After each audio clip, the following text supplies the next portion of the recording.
Good night, everyone. It's a pleasure to be one more time with you all.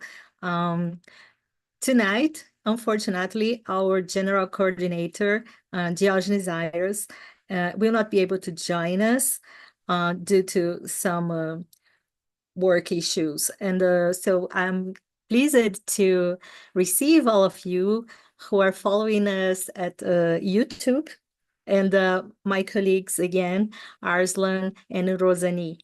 And so just to open this session, we today are talking about the role of governance and also the importance of social justice and inclusion. And this is a closure for the 3 webinars we have in the project of Eco Alliance Brazil Turkmenistan for Zero Waste project. So I would like to, first of all, I would like to thank again the support that we all also had from ABIS during all these events for now and for the entire project. So ABIS is the Brazilian Association of Environmental and Sanitary Engineering, and ABIS has a crucial role in the development of sanitation in Brazil since 1966. ABS has a leadership in the sector and promoting public policy and on the field that guarantee the access to the universalization of the basic sanitation with quality and for all. ABS has different fronts of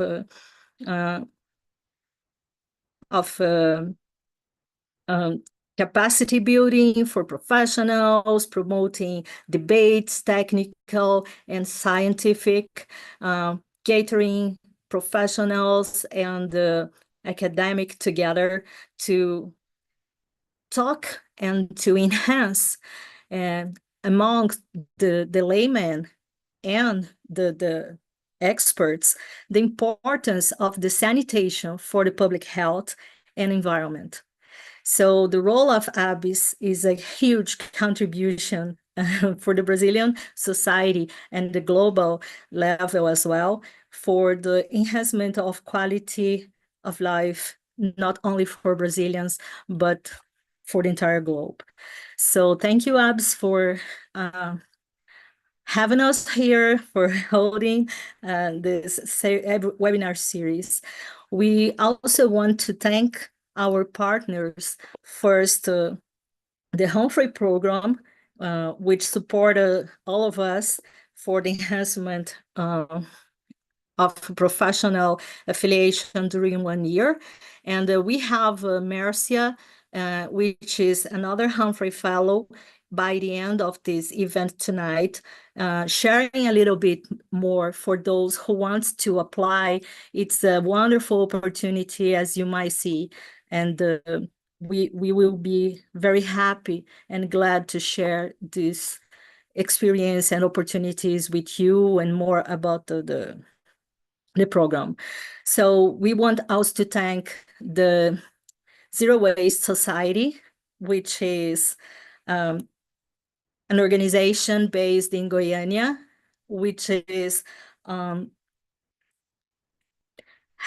been the head of all this project with Turkmenistan, and it's founded by Diogenes, and it has more than 10 years of experience, as you have seen in the last webinar. So we want to also thank the Global Eco Alliance, which is being formed through this project, and our sponsors, so the U.S. Embassy, the Department of State, and the International Education Institute. And we also want to thank, before we start, our partners in the execution of this project, which is CCBio in Goiânia, and ABIS Goiás again, the section of Goiás from ABIS Conecta, and also the organization Beija-Flor, Instituto Mancala, which you all will know a little bit more about tonight, and also the Institute of Engineering and Management and Conservation, and the consulting firm EJESSI. So thank you all for joining us. It's a pleasure to be here. The agenda for tonight will be, first of all, ROSANI Matoso, who is our first presenter tonight. And me and Arslan will stay here in the background. I hope you all enjoy ROSANI's presentation. And we are expecting a great night and great discussions, okay? So thank you. ROSANI, the floor is yours. Thank you. Thank you, Liliana. And thank you, my great team, for having me. Thank you, our audience, for coming. So today I want to share a bit about my workplace, my organization. Let me share my screen.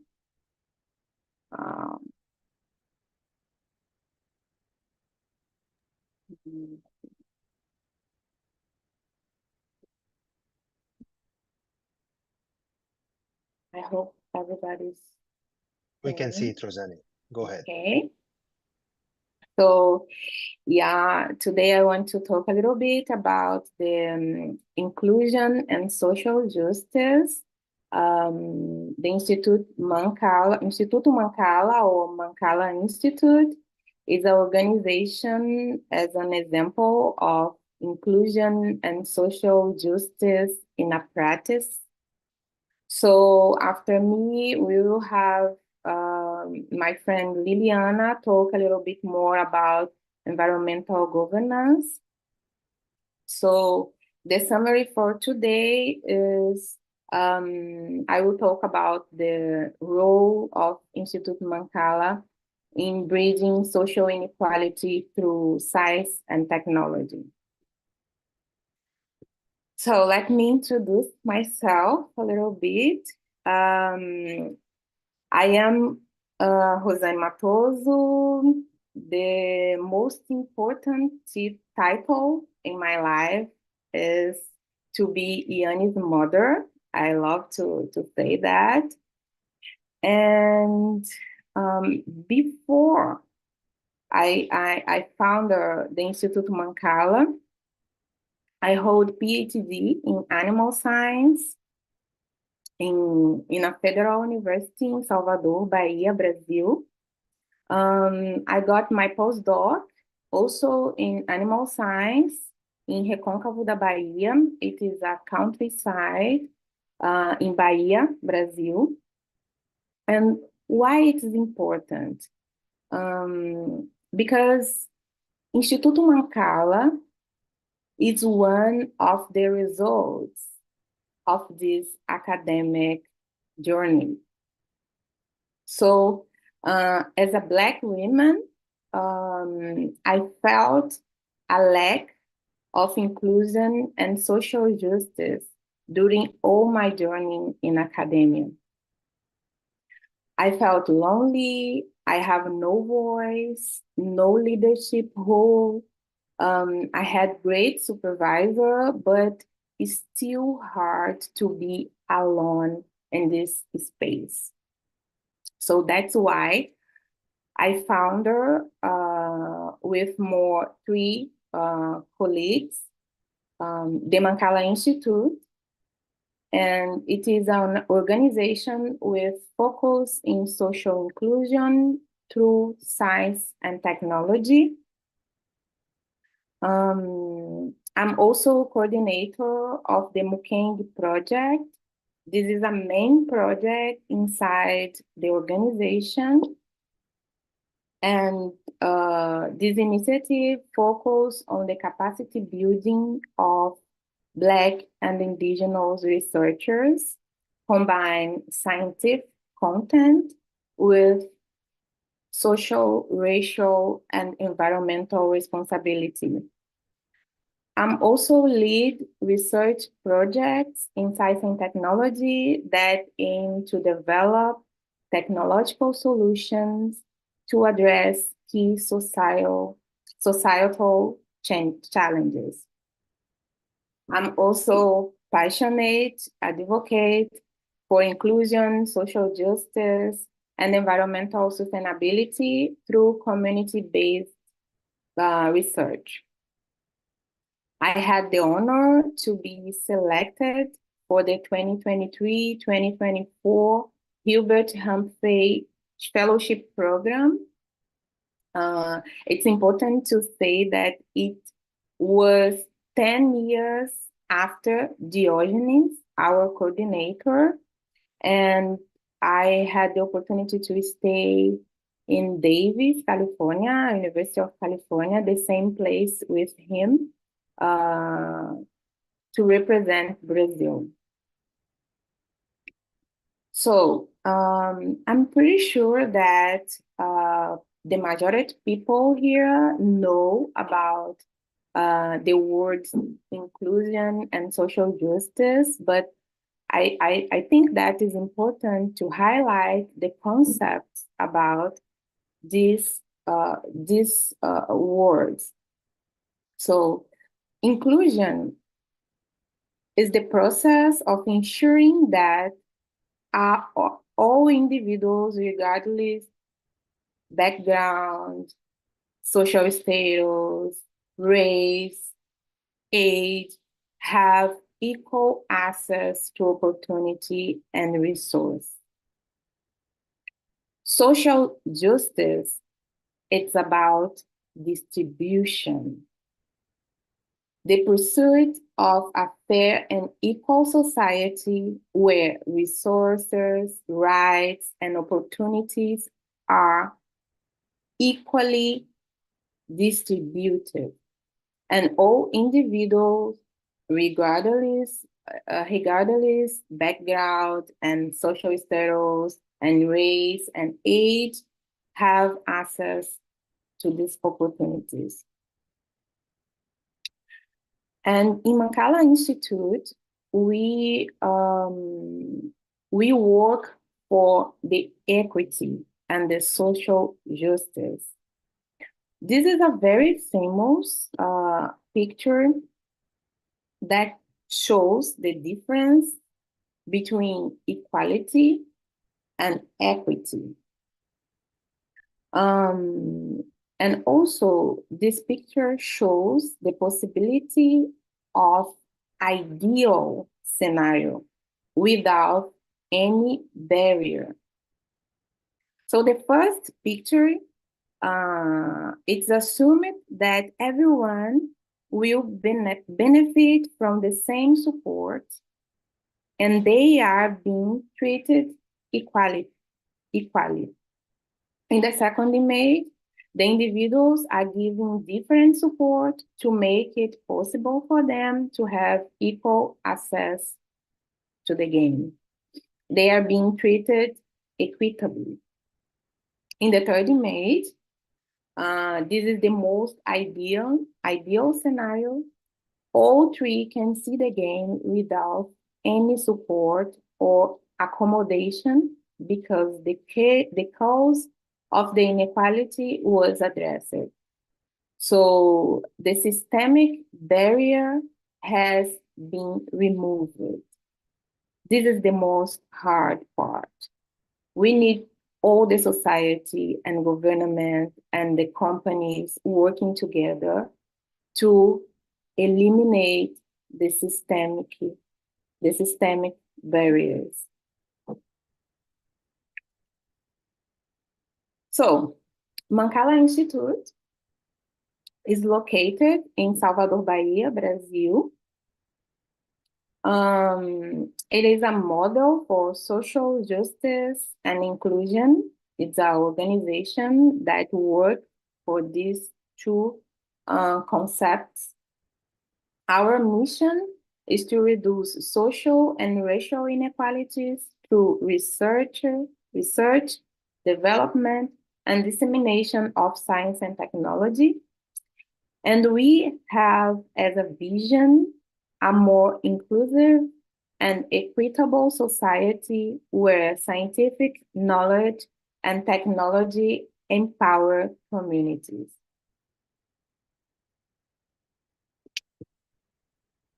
In our organization, we have a main project that I told before called Mukengi Project. Mukengi is a word in Angola language that means researcher. And the aim of this project is support for Black and indigenous researchers, enabling them to conduct research in science and technology aimed to their own communities. We also work with academic extension projects in Quilombola, peripheral, and or indigenous communities. For those that doesn't know what Quilombola means, Quilombola is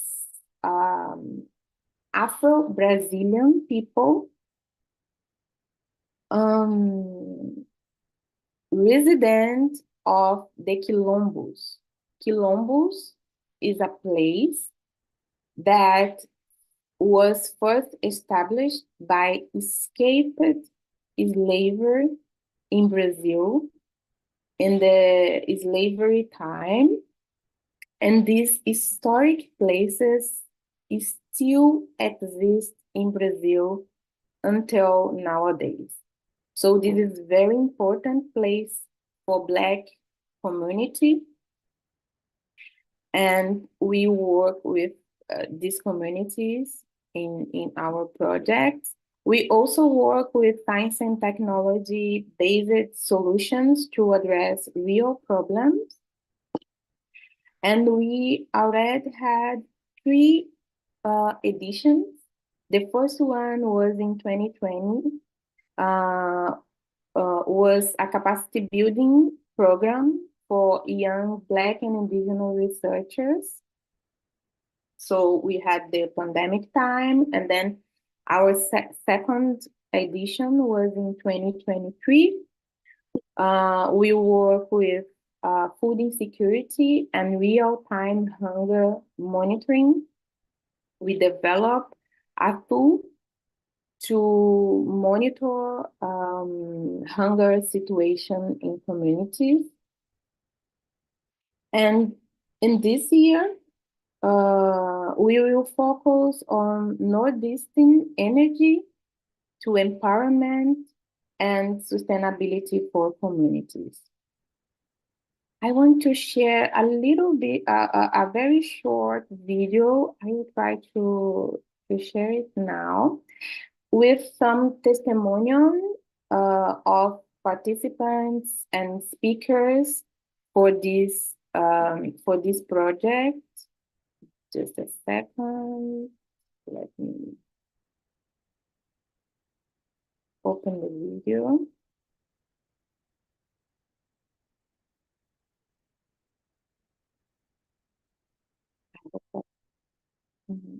So,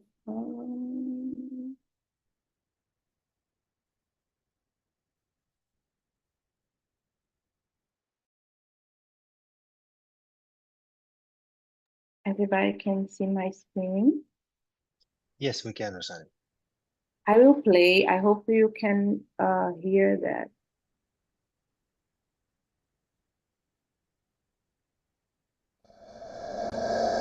Yes, we can.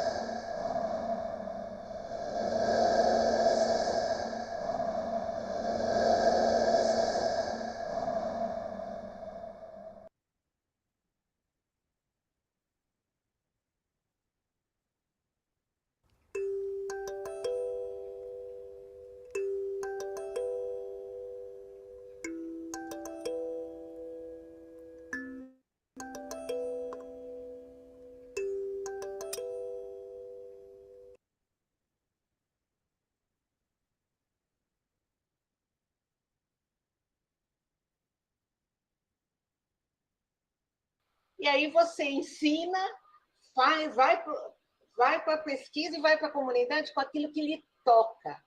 Isso eu acho fundamental para todo mundo que está procurando na academia se estabelecer. Que me marcou muito internamente, sabe? Tem aquele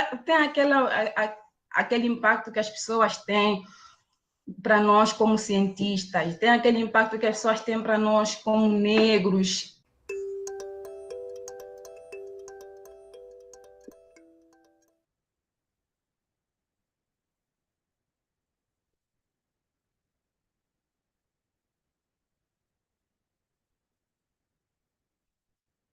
This is a very short video, but I like the way that people understand our aim with this project. We want to put Black and indigenous researchers together, thinking about their own communities, thinking about some solutions, technological solutions for the problem that they understand because they are part of the community. So,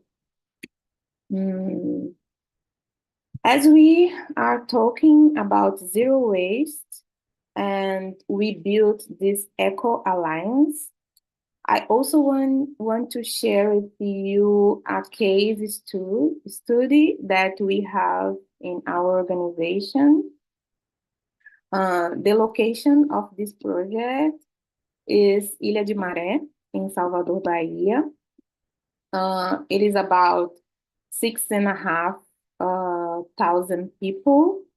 This is a very small island, you can see here. And they have around 18,000 households. And in terms of color and race, the majority consider themselves Black people, represent 80.80% of the total population residing on the island. And I want to highlight here that they have a big systemic barrier, like a fence in front of the community there. And I will talk about that soon. The island is a Quilombola community. The main activity there are fishing, farming, and crafts. This is a paradise. It's so beautiful. And also they have a very interesting plant called cana brava, and they use it to craft their handmade products. This is the cana brava. This is a huge production in the whole island. This is a artisan work with the cana brava fiber. So they make this product with this rod, this fiber from this plant. And they have a big barrier there because they suffer with the environmental risks. This is a systematic problem. And also, they have a big issue with the waste collection because the island is considered a neighborhood of the Salvador Bahia, and Salvador Bahia is in a continent. So the waste collection come by boat. So they have a big problem with frequency and this collection is not working properly. And then we can see in the street a lot of waste, and a big portion of this waste is the cana brava residue. So the whole island, we can see this kind of deposit, these big portions of this residue.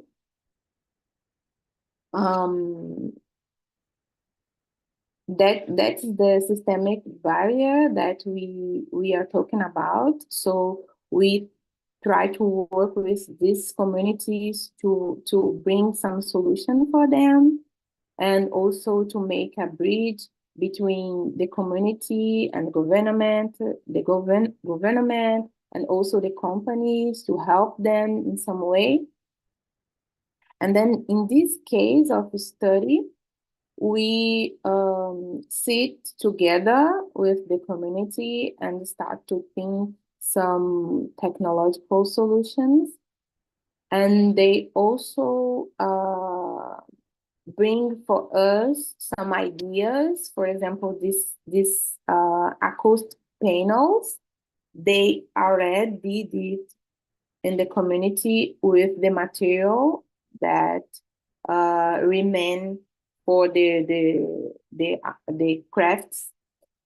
But the problem is because to produce this panel, it's very expensive. So they call us to help them to make this production more economic viable. So we are working on economic viability of this production. They have a fabric. This is the social media for them. And they commercialize these panels. We also are working to produce eco-firewood with these materials. We are testing different kind of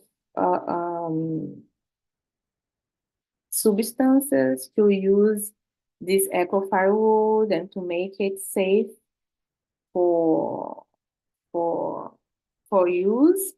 And we are also using that in a crop cover to testing it to make the soil more nourished or moist.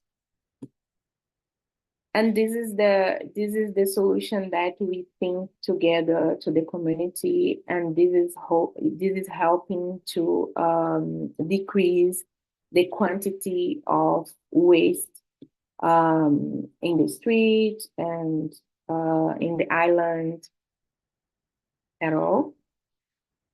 And for the final consideration, Instituto Mancala is an example of how science and technology can reduce inequalities. So we make inclusion for try to reduce all these problems, racial, social inequalities. We also promoting social inclusion through science-driving community engagement. We always work together, the communities, and we give them some voice and some make decisions.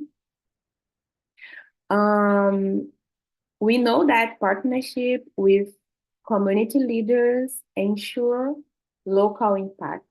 So we need to work with them. And also technologies from the simplest, as I show now, to the most advanced, as Avalon brings for us pyrolysis in the last webinar. All these technologies is important to achieve zero waste in community. And these technologies need to be accessible and innovative for addressing waste management challenges and promoting sustainability. I think that's all. We can have some questions, and we can follow with Liliana. Thank you so much. Thank you very much, Rosani. Thank you so much, Rosani, for the wonderful presentation and all the hard work that you have. And I will make some changes in our agenda. So I am noticing that our colleague, I mentioned to all of you who are following us in YouTube, and please put your comments over there. But as I mentioned in the beginning, we just received Mancala Silva, which is our leader here at Humphreys in Brazil. And I would like to make just a little break because I really believe I am firmly convinced that it's important to profit, to enjoy this moment, to share a little bit with our audience what is the Humphrey program we talk so much about, but several people has no opportunity to explore and to know a little bit about the program, and it's wonderful opportunity. So I will invite my colleagues from Eco Alliance for us to close our cameras again and give an applause to Marcia, and she will present herself, and we will listen a little bit about the work of UCDavis and also a little bit about the Humphrey program. So Marcia, thank you for coming, and the floor is yours.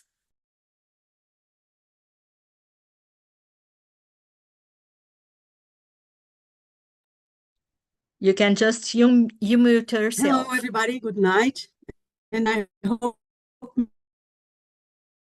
my internet is helping and is everyone is listening to me.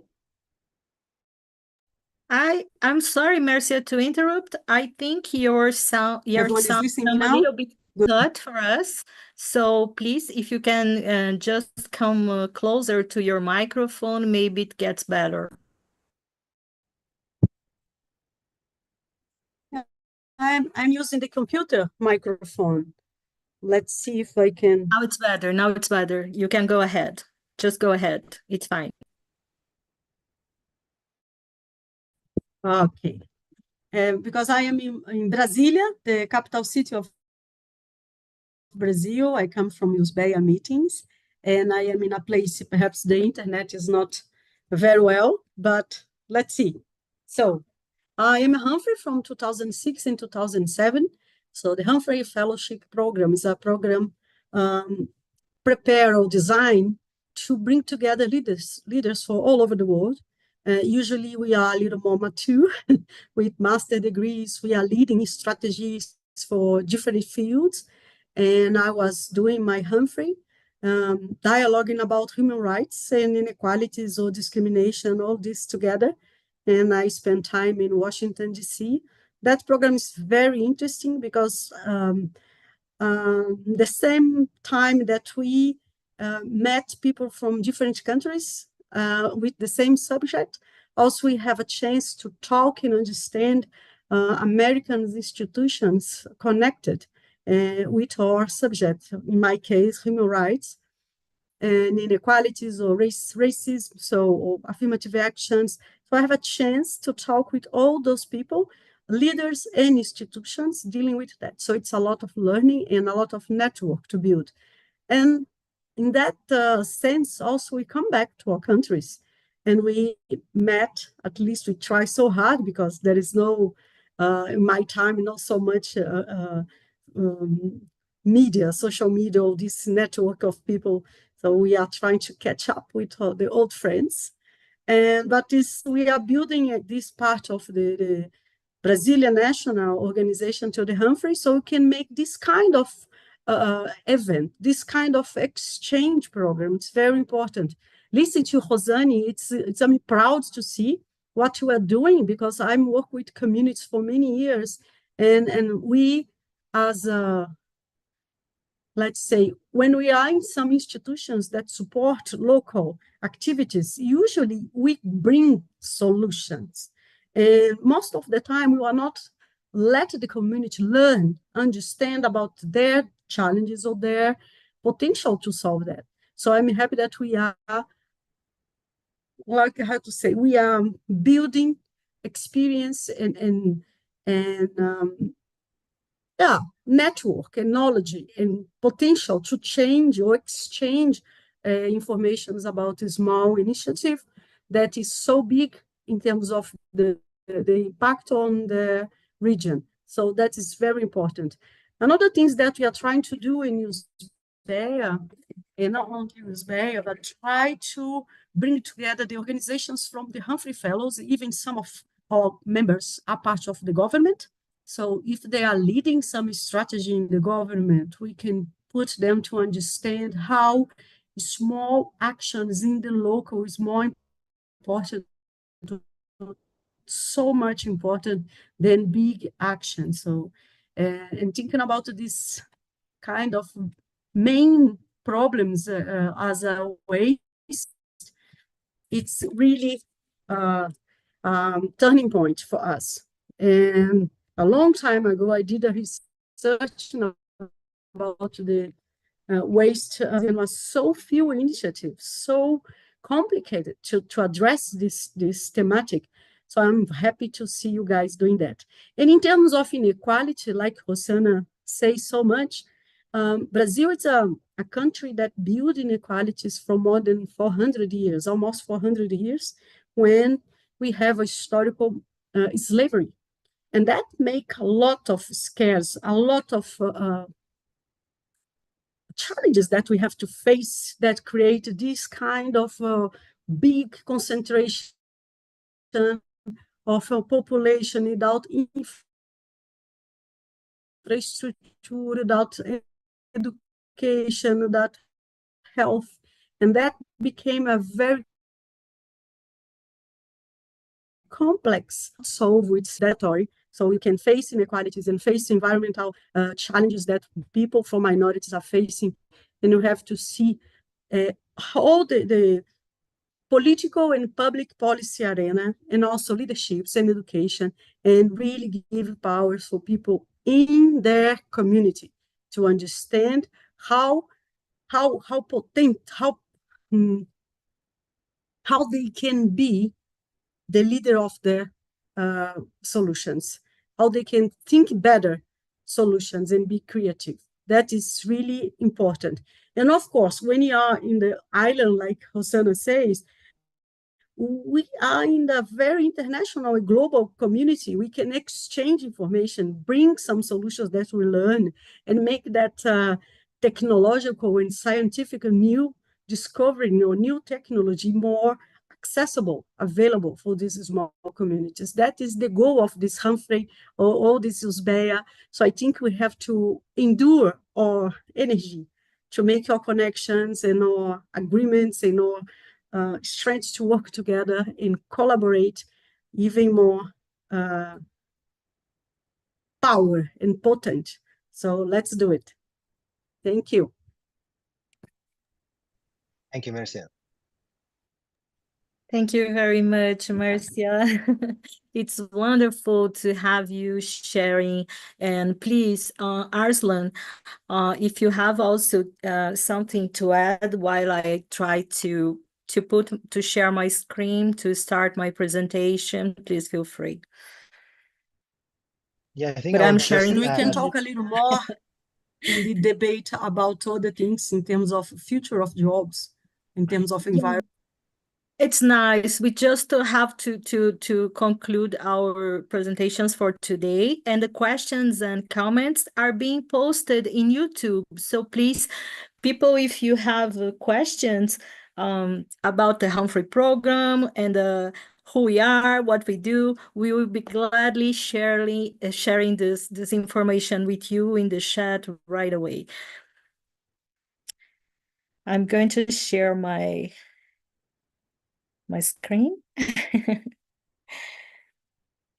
just my screen is so messy. So please, Arslan, if you have any comments, go ahead while I share my screen, okay?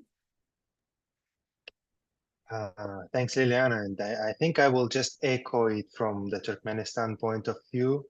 Whatever Mercia was telling is that, yes, I think the Humphrey Fellowship Program opens so many opportunities for, regardless of the country you are from.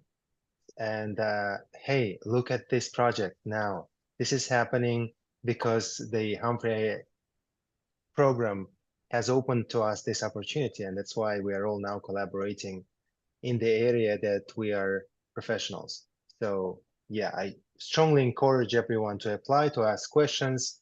I think this is a good opportunity to answer your questions if you have about program or about the zero waste project. Thank you very much. Okay, thank you. I was thinking if I was mute or not. So yeah, I have prepared very, how do I say, informal conversation is what we expect. We usually have the chance. I believe our audience, for what I have seen during the two prior events, all of you are also professionals, and you know more than us even about the zero waste, about environmental management. All of you are super qualified, and I have a challenge to be the last one of our group to talk. So I have think on this presentation in what I have to share with you. I started work with environmental questions, solid waste, or sanitation in general, and I have been working on this field for over 30 years. So I was thinking, what can I share with after so many brilliant speakers during 3 wonderful webinars, right? And a very qualified audience. What can I say that they already don't know? So I decided to just put together some questions for us to think together. And I hope that the event tonight can be much more lively, and you also can put your inputs in the chat. Unfortunately, we could not put all of you in the Zoom, but please feel free to use the chat. It will be wonderful. And what I have to tell you, it's not the usual concepts, but a little bit of this provoking thinking about some issues we are already all of us talking. So about the complexity and this polycrisis. So we read so many reports of UN and all the main institutions, academic institutions, talking about the crisis. So we heard and we feel in our skin the water crisis, the climate crisis, and we have a pollution crisis as well, loss of biodiversity. For you who are in Brazil, you are feeling we are burning just right now. And people in the other countries nowadays can see what is going on. You can see what's going on in Brazil in real time. It was a little bit different in the past. So after to think a little bit about this complexity, I would like we to think in the governance, not these concepts we can find so easily in the World Bank reports or UN reports since 2000, since Rio 92, but public governance, how it's in the law in our country, how it's in the law in Brazil. And I would love to listen later if in Turkmenistan is the same thing. I believe we have a lot of legal frameworks to guarantee transparency, governance, social access to data, to be able to control the acts of government. But we use this so badly, as I see, so I would just provoke a little bit about this.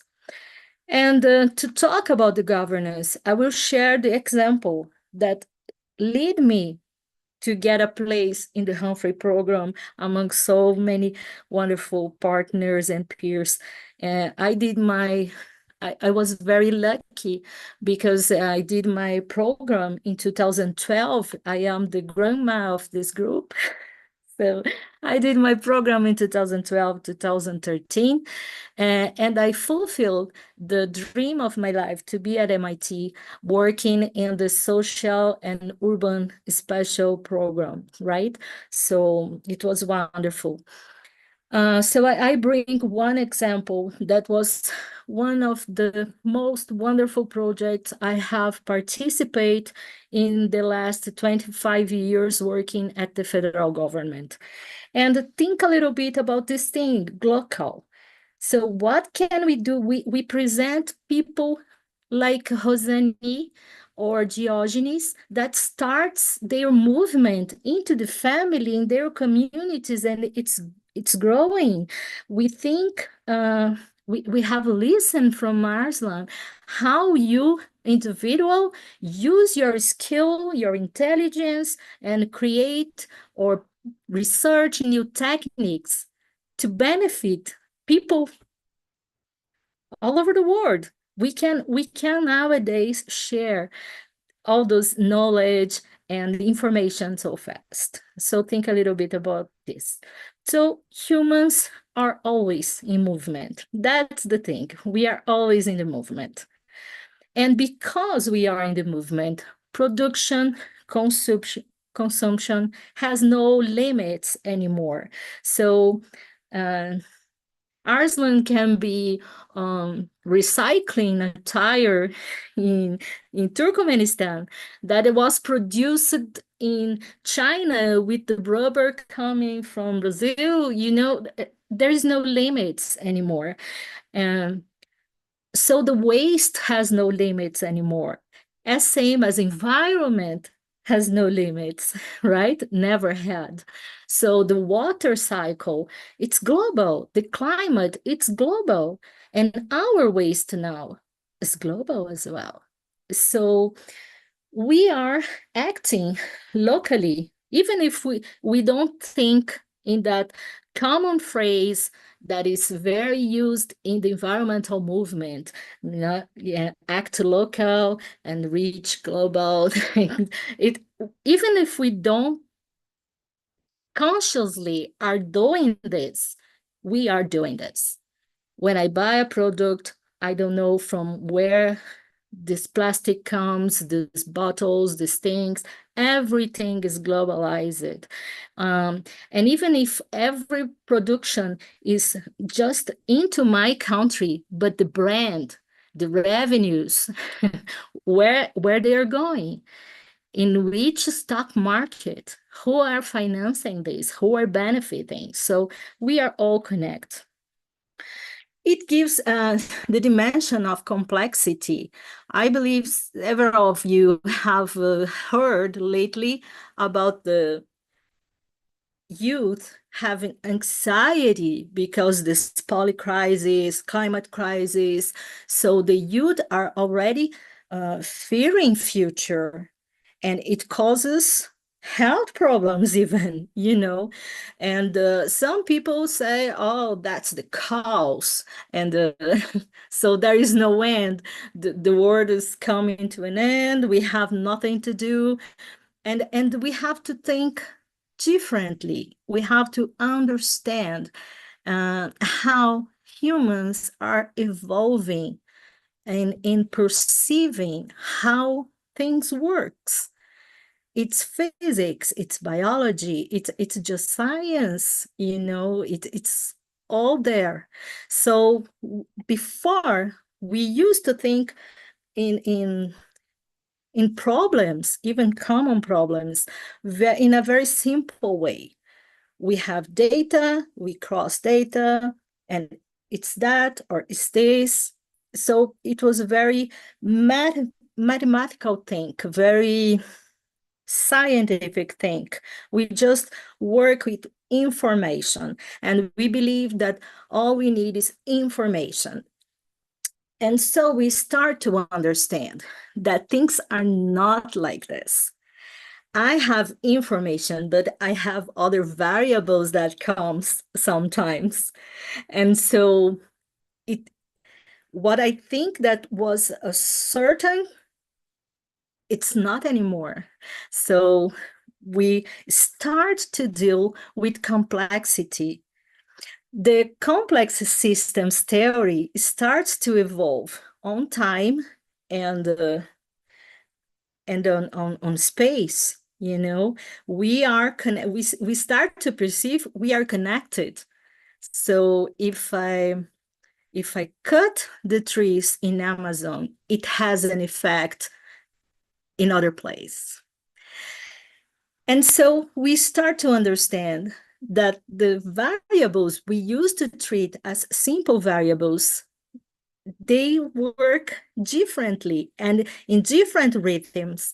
And it can, something that you think it's perfect, stable, and you already understand, suddenly come to a different pattern. And all these varieties, all these variables working together, combined in a different pattern, each one, bring the complexity. So complex problems are not the ones we cannot solve, but are the ones where we are required to look differently to the things, to understand historical variables, social variables, cultural variables, and all these working together at the same time and differently. So complex is not insolvable or impossible, but requires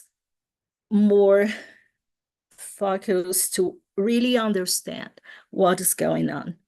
So the crises we are facing are complex problems. We all have to work together because what we do in Brazil affects what happens in Europe, in US, and so on. If you look at the economy, you know, a war in another continent affected the price of food or fuel in other countries far away. So we are connected, and we have no control of everything, and we have to pay attention globally. That's the global thing. So in the complexity, we have like 4 crises: disasters, biodiversity, pollution, and climate crisis are the most famous. And in Brazil, we have 6 different biomes, and we all know, and Arslan is discovering this now, that we are very, very diverse. We are a diverse country. We are diverse not only on nature, but also on social, economic, and geographic variables. And looking to this, we just don't see the same thing. Each of us are just one individual. You may be looking for the same landscape. Everyone will see, feel, and register things differently. And we are required to work together, to take decisions together. So this is also complex problem nowadays. And to deal with the complexity, we have to think on governance, because governance is, and I promise you, I was not going to talk on on the academic and already closed definitions we have seen. I just want you to think in the governance, how things are changing. And because I am the grandma of this group, I can start to share some stories with you. So, and these stories helped me to put those things, those figures in a simple manner. When I started my career 30 years ago, we had a very bureaucratic governance. We have the state putting the laws, what you could do, what you couldn't do. And we came from a change in the regime. So we came from the dictatorship. The power of states in Brazil was even higher than, So we have the state, we have hierarchy, we have laws, norms, enforcement, control. That was the governance. You have the right to do what you are required, what you are told to do so. And with time, we started to enhance these models of governance in Brazil. So and not only in Brazil, but in several other countries in the world, in different moments, that's complexity. So we all changed from the bureaucratic model to economic financial model, because the market started to play a role in this balance, right?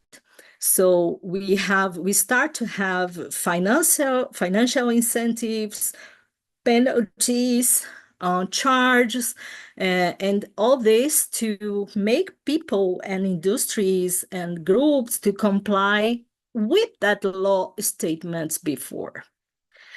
And nowadays, and I have seen this through my career, so I feel so lucky. Nowadays, we have systemic state of governance, because which start with the state, now has the eye of market, but now it has the eye of society. And that's the important thing, because it doesn't matter. And I say this because I work in bureaucratic institutions since I was young.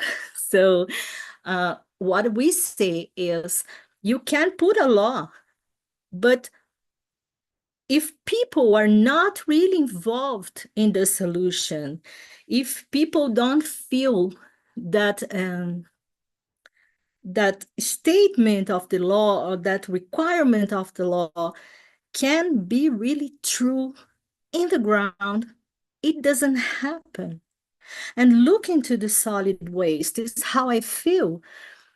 It's not because people are not concerned, or because we don't have data, or because academics don't treat solid waste well, or because we do not produce solid waste, just the others, But solid waste is exactly what we are saying. The law is from 2010. We tried hardly to make projects. We all are working on the field, and we are unable as a country to comply with the law to eliminate the unsafe discharge. We are not able to do this. Why? It's not lack of law. It's not lack of people. It's not lack of knowledge. So it's a governance problem, and we just can't solve this together. Anyway, so why do I say this? Because I have worked in the environmental management system, and we have a structure. It's not always perfect, but everybody knows how things works. Everybody knows who you go after to have permits, to have grants, money, financing. Everybody knows how the things works. Same thing with the water management system. I will not talk about this because I have my my personal concerns. Anyway, I just want to we have a framework for several of these things and for solid waste. What is clearly the framework that everybody knows? What is the governance framework of solid waste? Looking at our diversity, we cannot think we are talking about solid waste management or zero waste opportunities for a diverse country, just putting in the law, we all have to do this. We have different realities, different connections, different times, different societies, different kind of waste. And what we see in the society, it's funny because sometimes I just recently completed my PhD, and I can promise you it doesn't beat me, doesn't change me a bit. You know, like I am the same person, sure, in evolution, but to have or not to have a PhD, it doesn't. What changed my mind was the process, not the title, is what I want to say. So in our society, and sorry if we have someone who doesn't speak Portuguese, but I will talk about this. So the first square says that in all societies, when you have a dominant knowledge, usually people who are in that environment feel like they are not heard, in fact, because in some groups, for you don't have a title, but you have a knowledge from life, you know, but in some places it's not enough. It's why we are ignoring, and now we are running to try to recover the ancient knowledge, the original people knowledge. In each country it's happening, you know, because we used to ignore the basic knowledge of the people in a place, in a land, in a time, during so many years. So we have to rescue this kind of knowledge and try to join with the modern techniques and technologies, but looking at our inner knowledge already and try to mix those things to try to solve the complex problems that are reaching all of us. So the project that first look at this and we say we have to put this modern knowledge, the academia, the wonderful academia we have in Brazil, so many PhD theses in the libraries, lasting, you know, in the shelves, and calculus, years of brilliant people thinking about those things, but the people working, picking the solid waste, have no access to it, have no access to those libraries. And the people in that libraries and laboratories and universities traveling around the world, sometimes they never have felt the pain, the difficulties, or the happiness to work recycling in the ground. So this project to try it to mix those things is the thing that I believe since ever, you know, that we have to mix different knowledge, different people. This is complexity. So in 2004, we have this deficit of sanitation in Brazil, which lasts until now. I'm sorry saying this, but you all know that is true. And it's why projects like ours or the work of ABIS are so important, because the problem is still going on. A variation to 10% in 20 years is nothing, is not enough. We have problems in Brazil, and all sort of different problems. We have land use problems. We have inequality, you know. So we were trying to put research into practice. We define a problem, a governance problem, a technological problem, a knowledge problem, and we want to do a solution by develop training for ground level, for workers at national level, using a network. And I will present the results and the lessons we learned.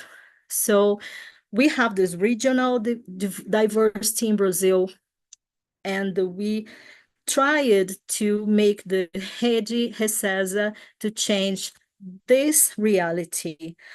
Until now, I look and it's the same thing. We still have 39 ministries, but now there are 31 with the ministry in the name, but at the political level, we have 39 structures with the same power of a ministry. We have 5 administrative regions, 27 states. I am putting the federal district as a state, even if it's not. But at that time, we have like 100 municipalities less. Delivering public service in Brazil, it can be made in different ways. You can make it directly, indirectly, by doing the delegation. So if the state, the governments cannot do something, you can delegate for an organization or any group. We have associate management, and in the direct way, we can have different combinations, centralized, decentralized. In the delegation, we can do biddings, and we can have a public consortium, cooperations. There are many ways, and solid waste management is a public service. So in Recesa, we have a arrangement to look at the country differently. The Northeast region has not the same problems than the South, than the North region, than the, so we make an arrangement for work in the different regions with the academy and the groups from that region. That was the thing. So the scenario in 2004, we had a new government, 3 decades without any investment in sanitation. And if it's not in sanitation, that has 4 branches. Can you imagine solid waste? That is the branch that always receive less money. So we have a difficulty to find private partners, but we started with a work group of civil servants want to improving the results of sanitation in Brazil. So the Ministry of Environment, which are working on in that moment, the Ministry of Culture and Education, and Ministry of Cities. So we have into that institutes, we have different groups, and we start growing. We understand the problem, we have the first task, and we perceived that in 2004, 20 years ago, it was a brand new way to work together. It's a network. And we were, wow, amazing. We are a network. So we have problems and we can find a solution. And we start to expand because we need to involve municipalities, states. So this group start to grow. I will not go over each one, but we have donors, other ministries coming, different secretariats, different technical groups, financing. We had associations like ABS already, and we created the 5 different groups and nucleus in Brazil. What were the good points? We discovered our university, our academia is just amazing. They do so much with so few money, and we have in the entire country these groups and people willing to fund, to put money on this initiative, to really go as a country and try to turn things better. So research project, we look at the competences and the skills, and we have the 5 thematic areas, and we develop this initiative regionally and locally, and we keep the network being formed with a mandatory mix of institutions. So you could not just have, like in Northeast, for example, just a university. We have to have a diversity of actors to have this nucleus working and being funded. So that was the innovation. And for each of our groups working together regionally, we have different arrangements that was born from the society. The government doesn't say you have to work like this. It was how they could arrange themselves. In the final after 1 year of the Researcher project, we have what started with 3 ministries has now like 80 institutions and different entities. We have trained in 1 year more than 10,000 works. We have developed competences, skills in all those thematic areas. And we work at regional level and local level, covering all the states. We have institutional structure and partnership with S system, sanitation companies, even private companies were desired in this network. And we developed a pedagogical proposal that look at these 3 concepts: know how to do, know the tools, and know how to do things. So you know the subject, you know the techniques, and you know how to do things. And together we could do better. So we developed things like the virtual watershed for educational proposals, and we have so many short trainings, and we keep a web page where people could interact freely with our specialists, and all this knowledge base is open and is free until now. So we have, just for you to know, those were the results, and the unique region we could not afford to make it work properly was the North region, but for some particular reasons. But the money for North region were not used anywhere else, So we work with public universities and the legislative power to make, in 2004, the first video conference with public participation to do public consultation before the framework called the Sanitation law in 2007. We did this in 2006. Before we have access to the streaming, we put together a video conference for 2 different networks for the first time.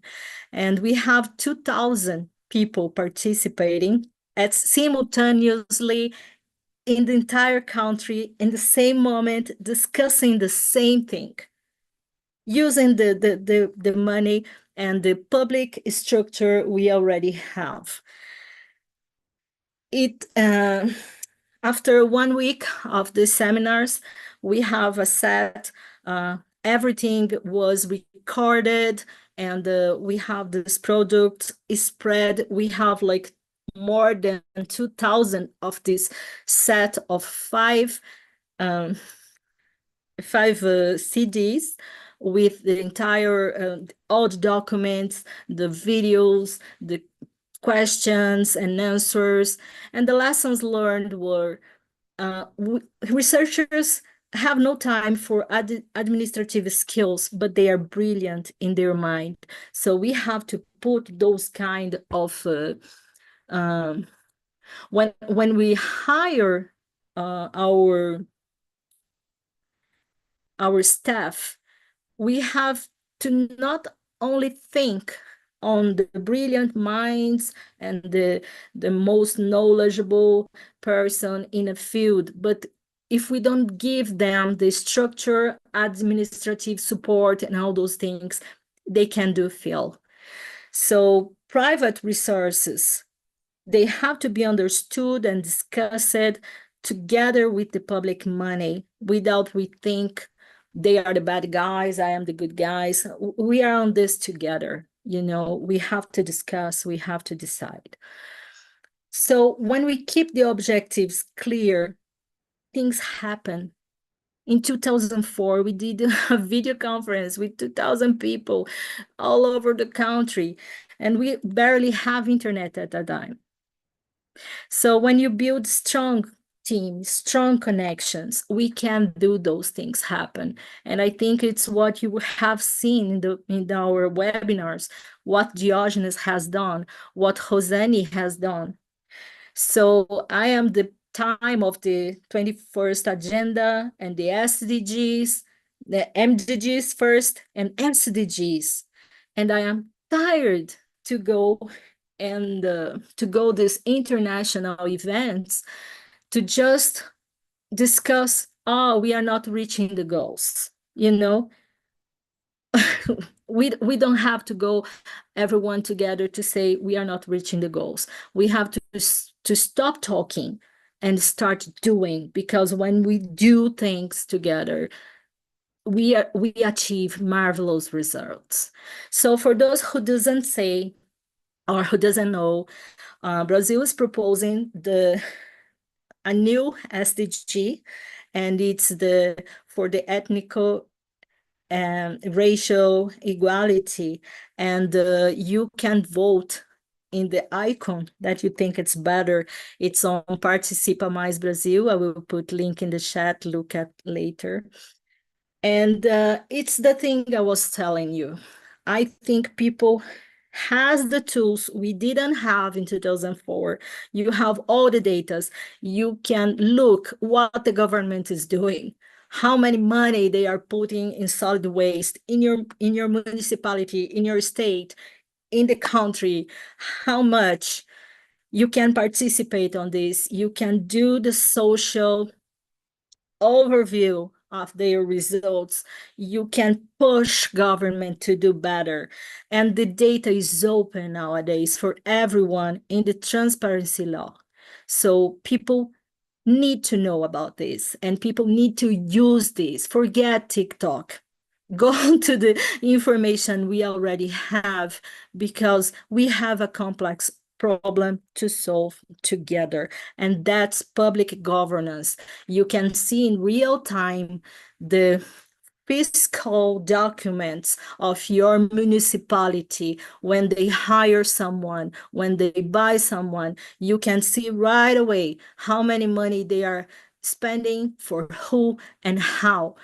And it's open to everyone, and you have to know about this. So my conclusions is there is no room for barriers to collaboration.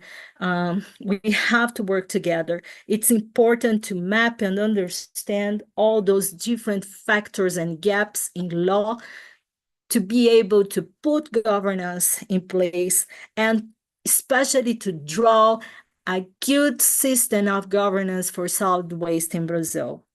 Environmental security is the core of these multi-sectoral problems, and we have to do by planning, by understanding. Otherwise, we will not solve any of those crises. Enhance environmental governance implies that we talk with the ones who think different than us, who believe on different things than us. And it's not to fight to convince each other, but to sit together and look what we have in common, not what we believe different. Look different for things so we can together solve all this. We have to build trust. Environmental safety must to be a connection, must to work in our favor. So thank you so much. And sorry for using so many time. I will be gladly and happy to share more of my experience. You can reach me out, and we have an important announcement, and we would like to invite you all to join us next week in our seminar that happens in Goiânia. And I will put for you all the information in the chat on YouTube again. Thank you. Thank you very much, Liliana. Okay, so we don't have questions in the chat. We have Luis Roberto saying that he suggests to contact the environmental sanitation directory of the Senfra PMS, but I think it was the comment directed to ROSANI, maybe? Yes, thank you so much. I will do that for sure.